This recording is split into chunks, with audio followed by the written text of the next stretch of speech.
আজকে আমরা এই ভিডিও দেখব যে প্রাইমারি স্টুডেন্টদের ক্ষেত্রে কিভাবে ট্রান্সফার দেব। অর্থাৎ যে সমস্ত স্কুলে ক্লাস 4 পর্যন্ত রয়েছে, তো ক্লাস 4 যারা রয়েছে তারা তো অটোমেটিক ক্লাস 5 এ চলে যাচ্ছে এবং তাদেরকে টিসি বা ট্রান্সফার দিতে হবে। কিন্তু অনেক ক্ষেত্রে দেখা যায় যে ক্লাস 1 বা ক্লাস 2 এই সমস্ত স্টুডেন্টদের ক্ষেত্রে কোনো ক্ষেত্রে অ্যাড্রেস চেঞ্জ বা অন্য স্কুলে ভর্তি হওয়ার প্রবণতা, তার জন্য সে কিন্তু টিসি বা ট্রান্সফার নিতে পারে। তো সেই সমস্ত স্টুডেন্টদেরকে কিভাবে ট্রান্সফার দেব, তার প্রসেস কি আমরা মোবাইলের মাধ্যমে দেখিয়ে দেবো। ওকে, তো তার জন্য আমাদের বাংলা শিক্ষার এই পোর্টালে যেতে হবে। বাংলার ইউজার নেম, পাসওয়ার্ড এবং ক্যাপচা দিয়ে আমাদেরকে লগ ইন করতে হবে। ওকে, লগ ইন করার পরে এরকম একটা ইন্টারফেস চলে আসবে এবং আমরা প্রথমে দেখে নেব যে এই যে click here two view student details, অর্থাৎ আমার স্কুলে কতটা স্টুডেন্ট রয়েছে। যেহেতু ট্রান্সফার দেবো সেটা মানে যখনই ট্রান্সফার আউট করবো তখন আমার স্টুডেন্টটা কমে যাবে, সেজন্য দেখে নেবো সেটা সঠিকভাবে হয়েছে কিনা। ওকে, আমরা দেখতে পাচ্ছি আমাদের টোটাল স্টুডেন্ট হচ্ছে 126।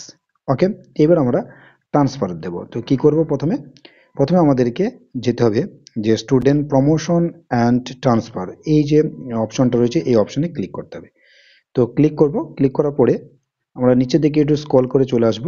স্ক্রল করে আসার পরে আমরা দেখতে পাচ্ছি যে স্টুডেন্টস ট্রান্সফার আউট, অর্থাৎ যখন স্কুল থেকে, অর্থাৎ আমার স্কুল থেকে অন্য স্কুলে চলে যাবে তখন আমাকে আউট করতে হবে, আর যখন অন্য স্কুল থেকে আমার স্কুলে অ্যাডমিশন নেবে তখন আমাদেরকে ইন করতে হবে, অর্থাৎ ট্রান্সফার ইন। তো যেহেতু আমি একটা স্টুডেন্টকে আমি ট্রান্সফার দিচ্ছি যে সে ট্রান্সফার নেবে, তার জন্য আমি ট্রান্সফার আউটে ক্লিক করব। ওকে, তারপরে এইরকম একটা ইন্টারফেস চলে আসবে যে স্টুডেন্টস ট্রান্সফার আউট। এইবার যে স্টুডেন্টটা ট্রান্সফার নেবে তার যে কোড রয়েছে সেই কোডটা এখানে ক্লিক করতে হবে, ইনপুট করতে হবে। ইনপুট করার পরে সার্চ স্টুডেন্টে তোমার ক্লিক করতে হবে। তো নিচে আমরা দেখতে পাবো নিচে কতগুলো স্টুডেন্ট রয়েছে, অর্থাৎ যে সমস্ত স্টুডেন্ট অলরেডি ট্রান্সফার পেয়ে গিয়েছে। বিশেষ করে আমার স্কুলটা যেহেতু 5 পর্যন্ত হয়েছে, তো 5-এর যে সমস্ত স্টুডেন্টগুলো ট্রান্সফার পেয়েছে তাদের কিন্তু এইখানে ডিটেলসে দেওয়া থাকবে।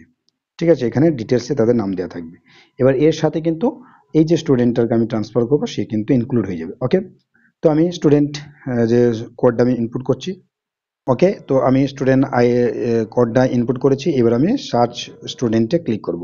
ক্লিক করার পরে ওর ডিটেলসে চলে আসবে। ওকে, এখানে কোডটা রয়েছে, স্টুডেন্টসের নাম রয়েছে, contact number, DOB, date of birth, father's নাম, mother's name, present class, present section, মানে পুরোটাই চলে এসেছে। ওকে, ও ট্রান্সফার নেওয়ার জন্য এখানে কিছু ডিটেলস ইনপুট করতে হবে, যেটা বলা হয়েছে যে একটা রিজন, কি কারণে সে ট্রান্সফার নিচ্ছে, আর ডেট অফ লিভিং, সে কবে ট্রান্সফার নিচ্ছে এটা কিন্তু লিখতে হবে। ওকে, তো এখানে রিজনের যে আমরা অপশনে ক্লিক করব, অপশনে ক্লিক করার পর দুটো অপশন আসবে। একটা হচ্ছে চেঞ্জ অফ রেসিডেন্স, অর্থাৎ তার অ্যাড্রেস যদি সে পরিবর্তন করে তার জন্য, অথবা চেঞ্জ অফ স্কুল, সেই স্কুল যদি পরিবর্তন করে। তো আমাদের যেটা হবে সেটা চেঞ্জ অফ স্কুল, সেহেতু স্কুলে সে চেঞ্জ করছে। ওকে, এইবার যে ডেট অফ লিভিং, কবে সে লিভ করছে, তো 2রা জানুয়ারিতে। ঠিক আছে, তো 2রা জানুয়ারিতে আমি ক্লিক করলাম, তাহলে 2/1/2024। ওকে, এবার যখন আমি এখানে ক্লিক করবো, অর্থাৎ ট্রান্সফার আউট আমি যখন ক্লিক করবো সে কিন্তু ট্রান্সফার হয়ে যাবে। তো আগে একটু ভালো করে দেখে নেবে যে আইডিটা দিচ্ছ সেই আইডিটার সাথে ওই স্টুডেন্টের বেসিক যে ইনফরমেশন সেগুলো সঠিক কিনা। কেননা দেখা গেলো যে তুমি যে আইডিটা ইনপুট করবে একটা সংখ্যা হলে কিন্তু অন্য স্টুডেন্ট চলে যাবে, সেই জন্য অবশ্যই একটু ভালো করে দেখে নেবে যে ওই স্টুডেন্টটা আদতে যে মানে ট্রান্সফার হয়েছে সে কিনা। ওকে, যেহেতু আমার সমস্ত কিছু ঠিক রয়েছে অতএব আমি ট্রান্সফার আউটে ক্লিক করব। ক্লিক করলাম যে স্টুডেন্ট ট্রান্সফার সাকসেসফুল, অর্থাৎ ওই স্টুডেন্টে কিন্তু ট্রান্সফার সাকসেসফুল হয়ে গিয়েছে। তাহলে আমাদের আগে স্টুডেন্ট ছিল 126টি, এবার মূল যে স্টুডেন্ট আমরা যে ক্লিক করে দেখব সেখানে একজন কম। তো তার জন্য কি করতে হবে, এই ড্যাশবোর্ডে ক্লিক করতে হবে।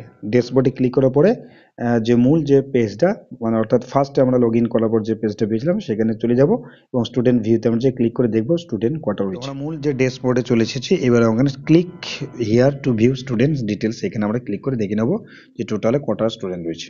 এখানে দেখতে পাচ্ছি যে 125টা স্টুডেন্ট রয়েছে, এর আগে ছিল আমাদের 126টা।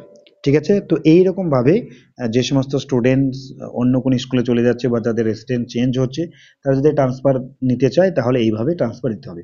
ওকে, তো এটাই ছিল আজকের গুরুত্বপূর্ণ ইনফরমেশন এবং গুরুত্বপূর্ণ ভিডিও। যদি তোমাদের কাছে ভিডিওটি ভালো লেগে থাকে অবশ্যই লাইক, কমেন্ট, চ্যানেল নতুন হলে অবশ্যই চ্যানেলটিকে সাবস্ক্রাইব করবে।